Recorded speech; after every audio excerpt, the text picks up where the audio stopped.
नमस्कार, म लक्ष्मी देवी विक। एउटै गाउँ, एउटै समाज तर दुई पुस्ताका अनुभव र धारणा भने फरक फरक।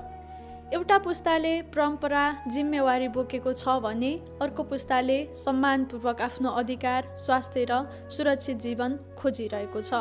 यही अन्तरलाई बुझ्न र एकअर्काको कुरा सुन्नका लागि श्री मष्टा चेतना बाल क्लबले अन्तरपुस्ता सिकाइ संवादको आयोजना गरेको हो।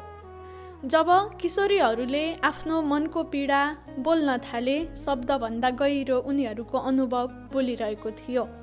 महिनावारी जुन प्राकृतिक रूपमा सामान्य जैविक प्रक्रिया हो, त्यही महिनावारीको कारण उनीहरू आज पनि घरभन्दा टाढा, अँध्यारो र असुरक्षित गोठवा छाउमा बस्न बाध्य भइरहेका छन्। सुनौ उनीहरूकै आवाजमा। हाम्रो गाउँमा ठुलो मस्टाको थान छ, गर्भ 7 दिनमा भित्र बस्दैन। महिना हाम्रो एउटा सानो कोठा छ, झ्याल छैन, ढोका भन्छ छैन। हामी बाहिर बत्ती हुँदैनन् अनि हामीलाई अँध्यारो कोठामा हुन्छौँ कि भने हामीलाई होमवर्क लेख्न पाउँदैनौँ। त्यसैले हामीहरूलाई हाम्रो आमा बुबाले पनि दुध खाना दिनन्। 5 दिनसम्म हामी 3 दिनसम्म दुध, दही, मासु खाना दिन हुँदैन। 5 दिनदेखि 7 दिनसम्म घरभन्दा बाहिर बस्नुपर्ने बाध्यता, पोसिलो खाना खान नपाइने अवस्था, बर्सातको रातमा चुहिने छानो, न्यानो ओछ्यानको अभाव, पढ्नका लागि उज्यालो नहुने पीडा यी केवल कथाहरू होइनन्। यी त धेरै किशोरी अनि महिलाहरूले आज पनि भोगिरहेका वास्तविक अनुभवहरू हुन्। अर्कोतर्फ अभिभावकहरूको दृष्टिकोण पनि आफ्नै जीवन अनुभव र पुस्तौँदेखि चलिआएको संस्कारसँग जोडिएको छ। यो उनीहरूका लागि केवल एउटा चलन होइन, पुर्खाबाट आएको विश्वास र जिम्मेवारी पनि हो। अब सुनौ अभिभावकहरूको आवाजमा। अब भित्त हामी आफ्नो इच्छाले भित्तै बाहिर भनेर कोहीले रक्सी ल्याएर बाहिर फालेन, तर हामीले आफै देवी देवताको भेरी मान्यौँ, कर मान्यौँ, डर लाग्यो। तर कोही बुढाबुढी यस्तो छन्, हामी यस्तो फट्क्यौँ। अचेल अब हाम्रो जमाना त्यो थियो, अचेलको जमाना त्यस्तो पनि नआयो। अचेल अब परिवर्तन आयो है।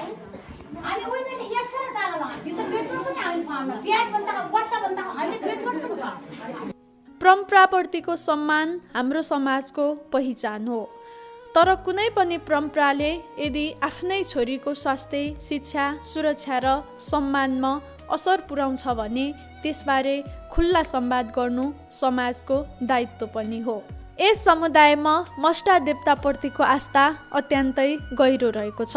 धेरै किशोरीहरूले देवता रिसाउलान् भन्ने डरका कारण घरभित्र पस्न, दुध दही खान वा सामान्य गतिविधिहरू गर्न हिचकिचाउने अनुभव सुनाएका छन्। यहाँ प्रश्न आस्थाको होइन, प्रश्न त्यो डरको हो, जसले किशोरीहरूलाई आफ्नै स्वास्थ्य र अधिकारबारे टाढा बनाइरहेको छ। सम्मानित आस्था र वैज्ञानिक ज्ञान सँगसँगै अघि बढ्न सक्दछन्। यही सन्देश संवादले खोजिरहेको छ। नेपाल विकासको यात्रामा अघि बढिरहेको छ। शिक्षा, स्वास्थ्य र चेतनाको पहुँच विस्तार हुँदै गएको छ। अब समय आएको छ परम्पराको सम्मान गर्दै, वैज्ञानिक ज्ञानलाई आत्मसात गर्दै आफ्ना छोरीहरूलाई सुरक्षित, सम्मानित र आत्मविश्वासी जीवन दिने व्यवहार परिवर्तन कसैको हार होइन, यो त भावी पुस्ताहरूको जित पनि हो। जब दुई पुस्ता एकअर्काको कुरा सुन्दछन्, त्यहाँ विवाद होइन, विश्वास जन्मिने गर्दछ। जब पीडालाई बुझिन्छ, परिवर्तनको ढोका खुल्दछ। छोरीको सम्मान, स्वास्थ्य र शिक्षाको रक्षा गर्नु कुनै संस्कारको विरोध होइन, यो त उज्यालो भविष्यको आधार हो। यही सन्देश बोकेर यो संवाद सम्पन्न भएको हो। यहाँ परम्पराप्रति सम्मान पनि रह्यो र परिवर्तनको आशा पनि। नेपालको संविधान 2072ले छाउपडी जस्तो कुप्रथालाई अन्त्य गरिसकेको छ।